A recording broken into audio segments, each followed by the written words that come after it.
DC police are investigating a shooting near Catholic University. It happened last night on 7th and Monroe Streets Northeast. Police tell us the victim, a man, was unconscious and not breathing when they took him to a hospital. It's unclear what his condition is this morning. Details emerging tonight after a fatal crash involving teenagers in Northern Virginia. Fairfax County police say preliminary information indicates speed was a contributing factor in this crash that killed a teenage girl. Tisha Lewis joins us live from Burke, Virginia, with more on what we are learning about this. Tisha? Well, Shren, first and foremost, we're talking about a family, a faith-filled family. The victim's uncle, who we spoke with this morning, is a pastor at a nearby church. The victim's classmates telling us that the family was frequently at that church, including the teenage girl who was pronounced dead on the scene. Meanwhile, this afternoon, you can see over my right shoulder a makeshift memorial, a growing memorial here near the accident site, filled with balloons and also flowers.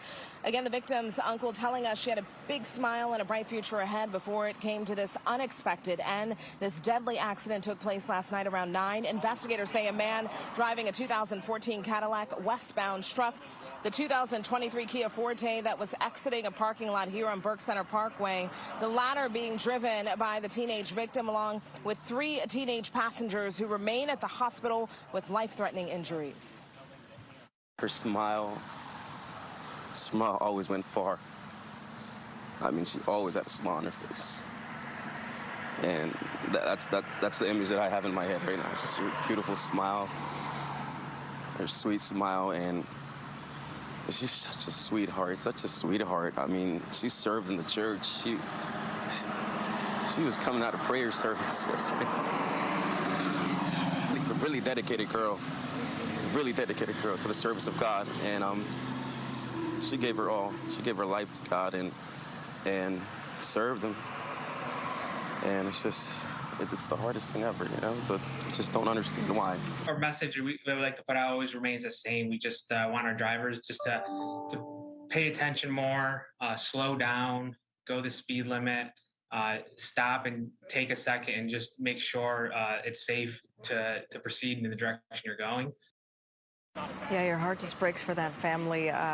It's so senseless. Tisha, we've been covering several traffic fatalities in Fairfax County in recent months. What can you tell us about the data regarding traffic fatalities in Fairfax County?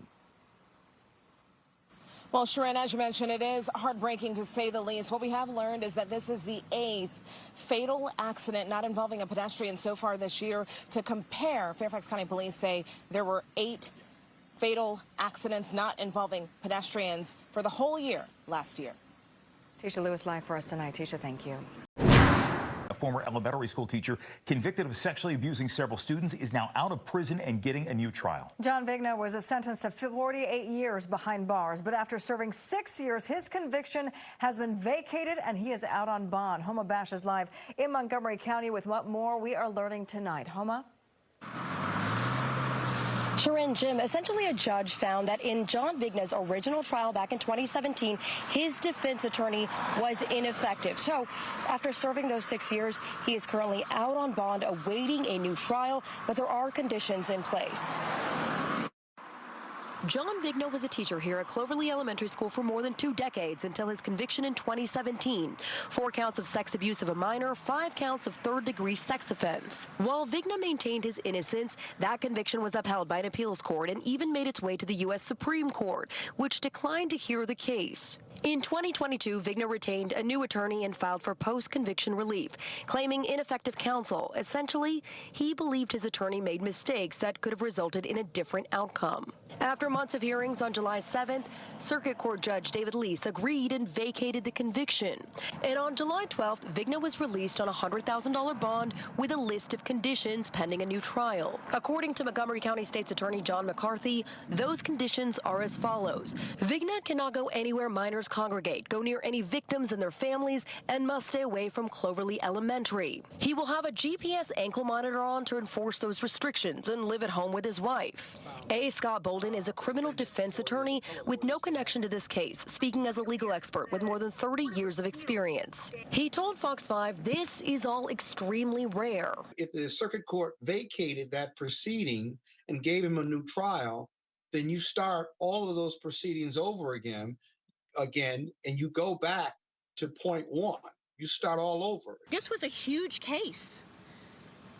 And this man was a teacher for decades. Janice Sartucci is with the watchdog group Montgomery County Parents Coalition and tracks sex abuse cases like this one. She said they have years of documentation related to Vigna's inappropriate behavior and believes there are more victims out there. A new conviction is going to take these little girls who were already traumatized once. It's going to re-victimize them, re-traumatize them, and they would have to be willing to once again show up in a community that is not supporting them.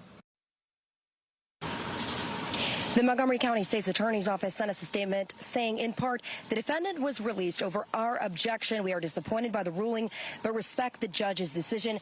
They also tell me they did reach out to victims' families. Vigna will be back in court August 1st to choose a trial date. Jim, Sharon.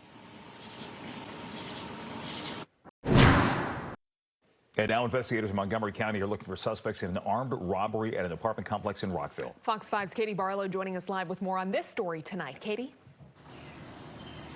Well, residents say it was a bloody scene here at the Camden apartment complex off of Key West Avenue in Rockville. This all happened last Monday when 6 armed suspects assaulted and stabbed an individual, a victim, here at the apartment complex. Police say that he parked his car in the parking garage right behind me before he was attacked. And one of the reasons residents are upset, they say this parking garage is open more often when it should be closed. Oh my God. Yeah, well, I mean, to be honest, I posted Google reviews on this place because it was to voice, I guess, my frustration. From why? The little information. We've had a lot of security issues. I don't know if you noticed, like that garage door is always open. After watching the video, Carrillo said that's the elevator he takes every day to get to his apartment. You can see what appears to be blood on the floor of the elevator as the masked suspects force the victim inside with his hands bound behind his back. Then they follow him into an apartment unit, forcing the victim into a bedroom where they take what looks like multiple bags and a safe containing both cash and jewelry before fleeing the scene. Police say there were other people inside the apartment during the robbery. They were not harmed. One suspect is described as a black male in his 20s with curly hair, medium build, armed with a handgun and wearing a black ski mask and black clothing. The other 5 are also described as black males in their 20s, armed with handguns and wearing black clothing. If you have any information, call Montgomery County Crime Solvers. Residents were told it was a targeted attack that made some feel a bit more at ease, but not everyone. This is scary. It's scary. How do you feel having your daughter be in a building where that happens? In the beginning, I was very scared for her, but after that, I think they find out what really happened. Do you feel safe in the building? Not terribly, especially after this. We've reached out to the apartment complex here for more answers and details. Have not yet gotten a response back. Guys? Mother issues a desperate plea. Only on Fox 5, her daughter, a college student, was shot and killed in Southeast D.C. Really tough stories we're having to tell tonight. Shamari Stone spoke to the mother moments ago. He joins us live with tonight's exclusive. Shamari. Jim and Sharon, this mother is absolutely devastated. We talked to her in their Temple Hills, Maryland home in the living room, and she was just telling me all about her daughter and how this makes absolutely no sense. Her daughter was an honor roll student, a Prince George's County community college student, and she can't understand why she's gone. I want you to take a look at her right now. This is her 21-year-old Allison Suegos Vasquez. She liked to bake cupcakes for her nieces and nephews. She liked fashion, sports. She liked to go to school at Prince George's County Community College. Her family says she also worked as a medical office. Now, her mother told me that Allison met a guy on Instagram. They agreed to meet face-to-face on the 1200 block of Valley Avenue in Southeast near the Wheeler Terrace Apartments last night around 11:45. D.C. police tell us someone opened fire, shooting at least 8 rounds, hitting and killing Allison. We talked to her mother, and she tells me she's devastated. She was so sweet. She don't mess with nobody.